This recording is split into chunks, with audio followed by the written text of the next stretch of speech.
साथियों, आने वाले कुछ ही दिनों में हम नेशनल साइंस डे मनाने जा रहे हैं। हमारे बच्चों का, युवाओं का साइंस में इंटरेस्ट और पैशन होना बहुत मायने रखता है।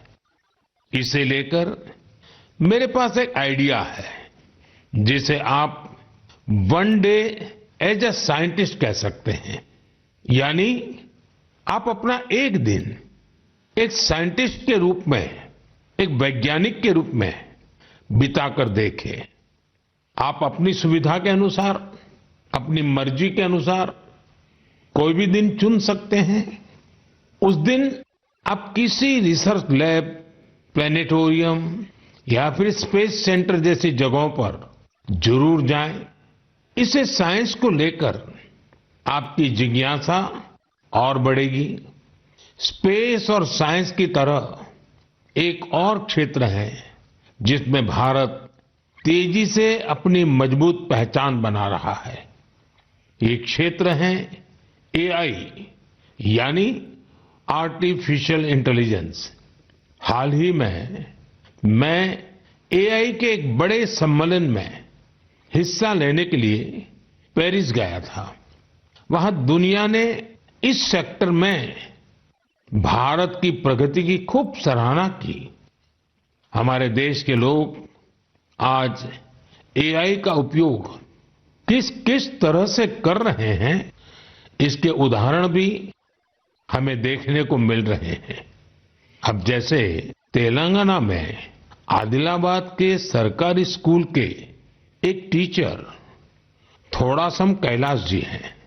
डिजिटल गीत संगीत में उनकी दिलचस्पी हमारी कई ट्राइबल लैंग्वेज को बचाने में बहुत महत्वपूर्ण काम कर रही है। उन्होंने एआई टूल्स की मदद से कोलामी भाषा में गाना कंपोज कर कमाल कर दिया है। वे एआई का उपयोग कोलामी के अलावा भी कई और भाषाओं में गीत तैयार करने के लिए कर रहे हैं।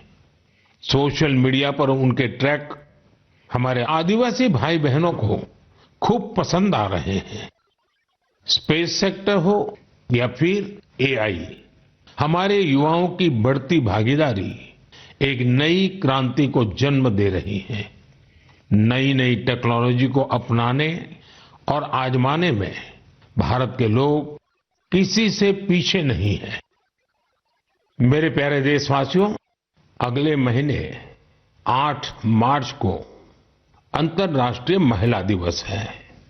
यह हमारी नारी शक्ति को नमन करने का एक विशेष अवसर होता है। देवी महात्म्य में कहा गया है, विद्याः समस्ताः तव देवी भेदाः स्त्रियः समस्ताः सकला जगत्सु। अर्थात सभी विद्याएं देवी के ही विभिन्न स्वरूपों की अभिव्यक्ति है और जगत की समस्त नारी शक्ति में भी उनका ही प्रतिरूप है। हमारी संस्कृति में बेटियों का सम्मान सर्वोपरि रहा है। देश की मातृशक्ति ने हमारे स्वतंत्रता संग्राम और संविधान के निर्माण में भी बड़ी भूमिका निभाई है। संविधान सभा में हमारा राष्ट्रीय ध्वज प्रस्तुत करते हुए हंसा मेहता जी ने जो कहा था, मैं उन्हीं की आवाज में आप सबके साथ शेयर कर रहा हूं। It is in the fitness of things that this first flag that will fly over this august house should be a gift from the women of India. We have donned the saffron color. We have fought, suffered and sacrificed in the cause of our country's freedom. We have today attained our goal. In presenting this symbol of our freedom, we once more offer our services to the nation. We pledge ourselves to work for a great India, for building up a nation that will be a nation among nations. We pledge ourselves for working for a greater cause to maintain the freedom that we have achieved. साथियों, हंसा मेहता जी ने हमारे राष्ट्रीय ध्वज के निर्माण से लेकर उसके लिए बलिदान देने वाली देश भर की महिलाओं के योगदान को सामने रखा था। उनका मानना था कि हमारे तिरंगे में केसरिया रंग से भी ये भावना उजागर होती है। उन्होंने विश्वास व्यक्त किया था कि हमारी नारी शक्ति भारत को सशक्त और समृद्ध बनाने में अपना बहुमूल्य योगदान देगी। आज उनकी बातें सच साबित हो रही हैं। आप किसी भी क्षेत्र पर नजर डालें तो पाएंगे कि महिलाओं का योगदान कितना व्यापक है। साथियों, इस बार महिला दिवस पर मैं एक ऐसी पहल करने जा रहा हूं जो हमारी नारी शक्ति को समर्पित होगी। इस विशेष अवसर पर मैं अपने सोशल मीडिया अकाउंट जैसे एक्स, इंस्टाग्राम के अकाउंट्स, उनको देश की कुछ इंस्पायरिंग वुमेन को एक दिन के लिए सौंपने जा रहा हूं।